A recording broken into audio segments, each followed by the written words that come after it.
Hey, welcome back again. And this episode, I'm going to talk about knowing when to go home because there's a lot of people that actually go to Philippines, Thailand, Cambodia, Vietnam, Russia, uh, I don't know, other places, Dominican Republic.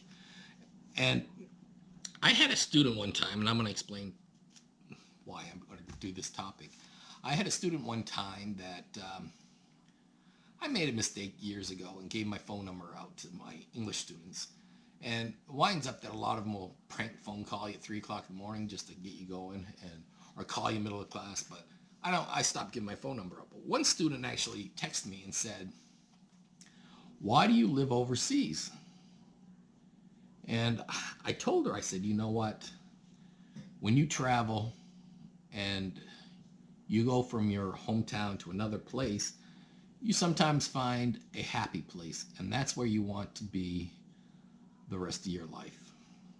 And the reason I'm telling you this is because several years later, I was just on Facebook, and someone had one of those pictures where like shared a memory of like 8 years ago or something like that.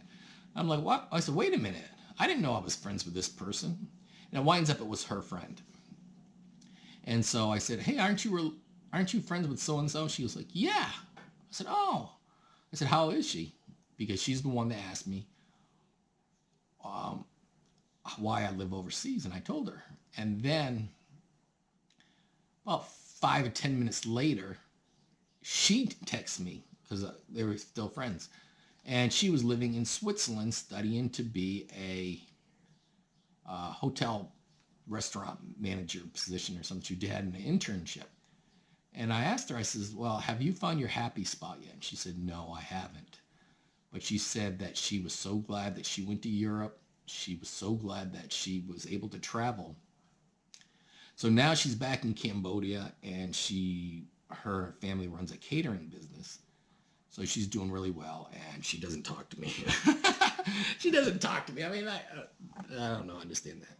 But the thing is this, know when to go home. This is the big problem. There's a lot of men that go overseas, like I said. They find themselves in Thailand, Cambodia, Philippines, Korea, whatever, China, and then they discover this is the place I want to stay. But what they don't realize is I don't have enough money. I can't stay here. So there are 3 options for a lot of people. Or maybe 4, but I don't want to talk about the 4th one too much. So the first option is going back home and saying, okay, I was spending $900 a month to live here. I can go home. I can save $1,000. So that means I can theoretically say that I can work 1 to 2 years and I come back here for 1 or 2, maybe 3 years. So that's what I'm going to do. But there's some people that don't want to do that. That's the logical thing. There's some people that do not want to go, and they wind up staying, and then they wind up not having any money. So I've seen some German guys in the Philippines, and they're selling chocolate. And they actually have the stick with the rope on the side and buckets on the side, and they're carrying it down the street trying to sell chocolate in order to be able to stay there and survive. Another German I saw was selling perfume to guys. And these are guys that are living off of literally $2, $3, $10 a day. And they're hustling 8, 9, 10 hours a day to make the $10 a day, just so they don't have to go home, back to their home country. That's not living, if you ask me. If you're sitting there and you're living off of $5 a day, $7 a day, that is not living. You can do much better. Go back to your home country, get your act together, save up money, and come back. Some of these guys look like they haven't showered in months. They look like they only shave 1 day a week, maybe 1 day every 2 weeks. They smell like they haven't, it's really bad. Another thing that happens is you see a lot of homeless people. I know there was a guy from Holland in Cambodia that sold his passport, sold his every possession he had, and he was sleeping on porches because he refused to go back to Holland. And this is a common thing where people do not want to leave the country they're in. So they would rather be homeless. I seen this actually in the Philippines. In Saipan. It was Filipinos. The United States nationalized Saipan. So if you were living in Saipan, you now had to have a green card and a work permit. So all the Filipinos, Chinese, Thai citizens, residents, or what do you want to call it, all of them were now illegal if they didn't get married and file for the green card, or had a green card already or work permit. So if they weren't in those two categories, they had to leave the island. The big problem is, and there's people writing the paper saying, I didn't have enough time.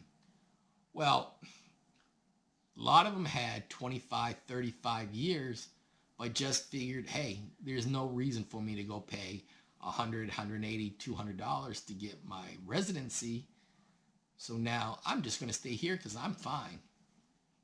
Then all of a sudden, 15 years later, it's like you now have 6 months to get your residency or leave the country. There was one organization there in Saipan run by Filipinos that said, don't get your residency. They're not going to do anything to you. So it winds up that when the United States federalized Saipan, and then anybody that didn't have a work permit or a green card were not allowed in the country, you had people scrambling around saying, oh, I didn't have enough time to go do it. And I was really highly criticized for it because one lady, well, I'm going to say two people, maybe I'll go three, but one lady said she was on the island for 25 years and it wasn't fair to her that now she had to have a green card. And since she's going to be categorized as illegal, her husband's a U.S. citizen, her children are all U.S. citizens, she's the only one. And she said it wasn't fair to her. I wrote in and says, you know what? Go back to your home country and file for the paperwork and come back. And then you're legal. It didn't sit pretty with that, with her at all. And then I read an article where another lady said it's not fair that if I move back to the Philippines, I lose my food stamps and my medical for my children. Who's going to feed my children if I move to the Philippines? Well, if you were there for 20 years, how come you didn't save any money? Just saying. Now, I'm not trying to be critical, but what I'm saying is that people get content in their life and they don't think about what's going to happen if something bad happens. The people on this island wound up believing that it was going to last forever.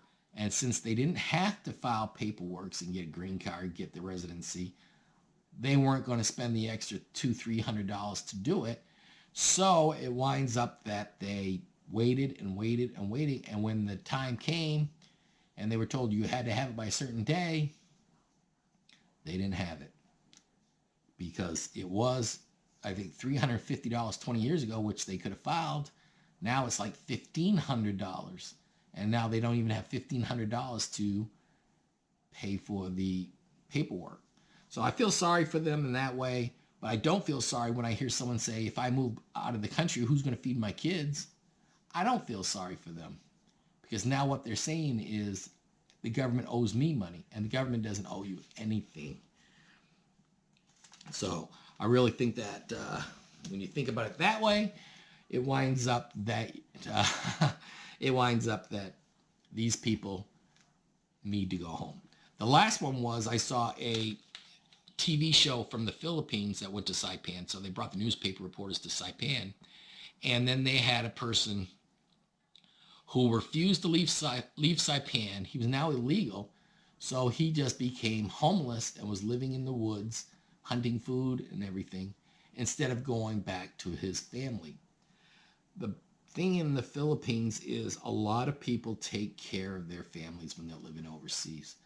I have no problem with that. I think that's just wonderful. But a lot of people don't realize I'm taking care of my family. I need to save money in case there's an emergency.